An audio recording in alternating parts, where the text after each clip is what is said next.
तर कल्याण डोंबिवली पालिका निकालानंतर सत्ता स्थापनेतली सगळ्यात मोठी बातमी आहे। केडीएमसी मध्ये सत्ता स्थापनेसाठी शिंदे शिवसेनेला मनसेचा पाठिंबा आहे का असा सवाल उपस्थित होतोय। कारण श्रीकांत शिंदे आणि राजू पाटील यांच्यामध्ये मंगळवारी रात्री बैठक झाली आहे। मनसेच्या पाठिंब्याने शिंदेंचा महापौर निवडीचा मार्ग सोपा होण्याचीही त्यामुळे शक्यता वर्तवली जाते।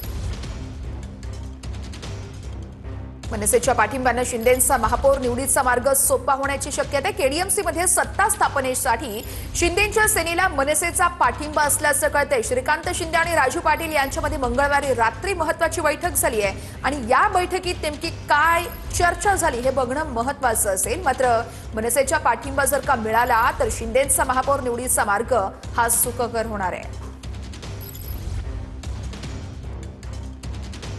तर गट बनवण्यासाठी अनुपस्थित राहणाऱ्या सगळ्या नगरसेवकांवरती कायदेशीर कारवाई केली जाणार आहे। संजय राऊतांची ही माहिती आहे। केडीएमसी महानगरपालिका निवडून आलेल्या नगरसेवकांसंदर्भात संजय राऊत यांचा हा थेट इशारा आहे।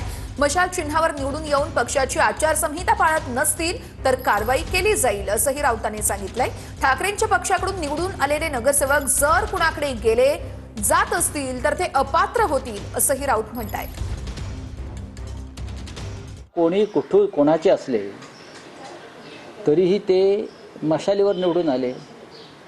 आता शिंदेंकडे गेलेले सगळेच लोक आमचे आहेत ना, मूळचे। आता ते त्यांच्या चिन्हावर निवडून आले ना असलेल्या। भाजपमध्ये अर्धे काँग्रेसचे लोक आहेत किंवा राष्ट्रवादीचे लोक आहेत। आता ते त्यांच्या चिन्हावर निवडून आले म्हणून शरद पवार त्यांना परत आपल्याकडे बोलवणार आहेत का? असं होत नाही। काही गोष्टी या नैतिकतेला आणि नीतिमत्तेला आणि कायद्याला धरूनच करायचे असतात। ते डिस्क्वालिफाय होते। कोणी कुठून कोणाचे असले तरीही ते मशालीवर निवडून आले। आता शिंदेंकडे गेलेले सगळेच लोक आमचे आहेत ना, मूळचे। आता ते त्यांच्या चिन्हावर निवडून आले ना असलेल्या। भाजपमध्ये अर्धे काँग्रेसचे लोक आहेत किंवा राष्ट्रवादीचे लोक आहेत। आता ते त्यांच्या चिन्हावर निवडून आले म्हणून शरद पवार त्यांना परत आपल्याकडे बोलवणार आहेत का?